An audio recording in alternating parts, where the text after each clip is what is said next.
سعد کا جنازہ گھر آ چکا تھا۔ جوان موت پر ہر آنکھ اشک سے لبریز تھی۔ قرنہ بیگم جو اپنی بیٹی کو دلہن کے روپ میں دیکھنا چاہتی تھی، سفید کفن میں دیکھ کر دھاڑے مار مار کر سینے کو پیٹ رہی تھی، جبکہ مرتہ بیگم بھی سعد کو دیکھ کر ضبط کھو بیٹھی۔ دوسری طرف میسا زمین پر بچوں کی طرح لیٹی چھت پر نظریں مرکوز کیے ہوئے تھی، کبھی ہنستی کبھی گھورتی۔ یکدم کمرے میں خون کی بو آنے لگی۔ میسا نے آہستگی سے سر گھما کر کمرے کے کونے میں دیکھا، جہاں وہی ہتھیڑ عمر آدمی بیٹھا تیز تیز کچھ پڑھ رہا تھا۔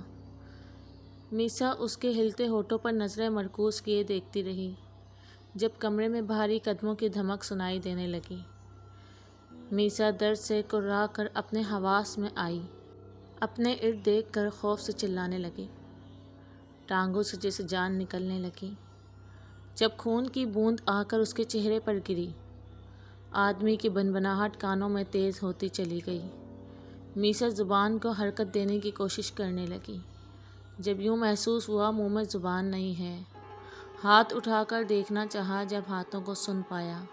سعد کو تدفین کے لیے لے جایا گیا۔ قرنہ بیگم کو اس پڑوس کی عورتیں سنبھال رہی تھیں۔ تدفین کے بعد گھر آئے جب قرنہ بیگم نے اپنی بیٹی کے مجرم کو پولیس کے حوالے کرنے کو کہا۔ جو کچھ ہوا اچھا نہیں ہوا، مجھے لگتا ہے میسا بیمار ہے، ورنہ وہ سب نہیں کرتی۔ بیمار؟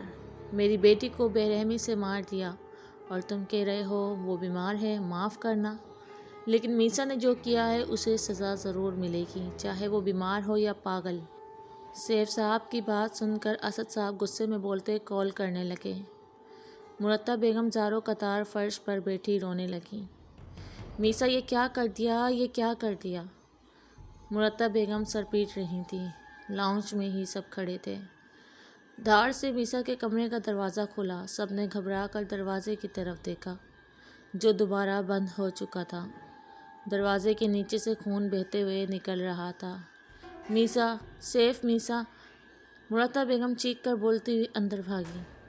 سناٹے میں دل خراش چیخ کے ساتھ سب اندھیرے میں ڈوبتا چلا گیا۔ ایسی کیا بیماری تھی آپ کی بیٹی کو؟ کیا ان کا دماغی توازن ٹھیک نہیں تھا؟ ایسا کچھ نہیں انسپکٹر صاحب، ہماری میسا تو بالکل ٹھیک تھی، کالج جاتی تھی، پڑھتی تھی، نارمل تھی بالکل، سیف صاحب مردہ آواز میں بولے۔ ایک بات سمجھ نہیں آئی، آپ کے گھر میں بیلچہ کہاں سے آیا؟ مقتولہ کے والدین کا یہی کہنا ہے ان کی بیٹی کو بیلچے سے مارا گیا ہے۔ پوسٹ مارٹم ان کے والدین نے ہونے نہیں دیا کہ انہیں اپنی بیٹی کی مجرم اور گواہ یہی ہیں۔ کہیں ایسا تو نہیں آپ نے اپنی بیٹی کو خود مار دیا ہو؟ انسپکٹر مشکوک نظروں سے دیکھتا پوچھنے لگا۔ ہم اتنے بغیرت نہیں ہیں، لیکن آپ کی بیٹی نے ثبوت دیا ہے، سیف صاحب اپنی کزن کو قتل کر کے خود کو پنکھے میں تار ڈال کر اپنے آپ کو مار ڈالا۔ آپ اس بارے میں کیا کہیں گے؟ دیکھیں، ہمیں کچھ نہیں پتہ، وہ کچھ دنوں سے پراسرار حرکتیں کر رہی تھی، مجھے لگا ایسا کوئی مسئلہ نہیں ہے، لیکن میں غلط تھی، اس کے دماغ میں جانے کیا چل رہا تھا۔ مرتہ بیگم نے روتے ہوئے سب بتانا شروع کر دیا۔ سیف صاحب اپنی بیوی کو غصے اور صدمے سے دیکھ رہے تھے۔ کاش تو اس کی طرف سے اتنی لاپرواہی نہ برتتی تو شاید کچھ بھی ایسا نہ ہوتا۔ وقت کی رفتار اسی تیزی سے چلتی رہی۔ میسا کے خود کو مار لینے سے کیس نہیں ہو سکا۔ ہاں، اتنا ضرور ہوا مرتہ کہ اس کے بارے میں بتائی گئی باتوں سے لوگ میسا کو پاگل سمجھنے لگے، تو کچھ لوگ میسا کی پراسرار حرکتوں کا سن کر اس پر کوئی آسیب ہوگا کہہ کر باتیں کرتے۔ مرتہ بیگم کو ایک پل قرار نہیں آتا۔ ڈائننگ ٹیبل کے گرد بیٹھے سب خاموشی سے کھانا کھا رہے تھے۔ سعد کی موت اور میسا کی خودکشی سن کر ان کا بیٹا ایک ہفتے کے لیے بیوی بچوں کے ساتھ آ کر 4 دن رہ کر واپس چلا گیا تھا۔ سیف، اچانک اسد صاحب نے اپنے بھائی کو مخاطب کیا۔ جی کہیں۔ جو ہوا اس میں کسی کا قصور نہیں تھا، لوگ کیا کہتے ہیں کیا نہیں، اس سے کوئی فائدہ نہیں ہے، نہ میری ساتھ واپس آ سکتی ہے نہ ہی میسا، اس لیے میں نے کل ہی قرنہ کو اپنے فیصلے سے آگاہ کر دیا ہے، اور تم دونوں کا جاننا بھی ضروری ہے۔ اسد صاحب ٹھہر ٹھہر کر بول رہے تھے، سب ان کی طرف متوجہ تھے۔ میں نے ایک گھر دیکھا ہے، ہم 2 دن بعد شفٹ ہو رہے ہیں۔ اسد بھائی، میری بات ابھی مکمل نہیں ہوئی۔ اسد صاحب نے ہاتھ اٹھا کر کہا، ہم، میرا مطلب ہے ہم چاروں۔ مجھے وحشت ہوتی ہے گھر سے، اب ایسا لگتا ہے ارد گرد بہت سی مخلوق ہمارے ساتھ اس گھر میں رہ رہی ہیں۔ تمہارا کیا خیال ہے؟ اسد نے کہہ کر مرتع اور سیف کو دیکھا۔ قرنہ بیگم کے رونگٹے کھڑے ہو گئے۔ کل ہی تو رات کو کسی چیز کے چبانے کی آواز سے ان کی آنکھ کھلی تھی۔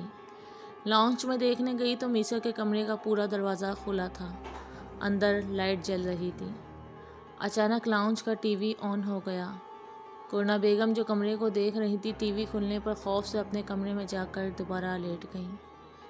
1 مہینے بعد گیٹ کھول کر وہ آدمی کے پیچھے چلنے لگیں۔ ارد گرد عورتیں دیوار کے ساتھ لگی بینچوں پر بیٹھی اپنی باری کا انتظار کر رہی تھیں، جبکہ وہ کچھ نوٹ ساتھ چلتے آدمی کو دے کر پہلے جا رہی تھی۔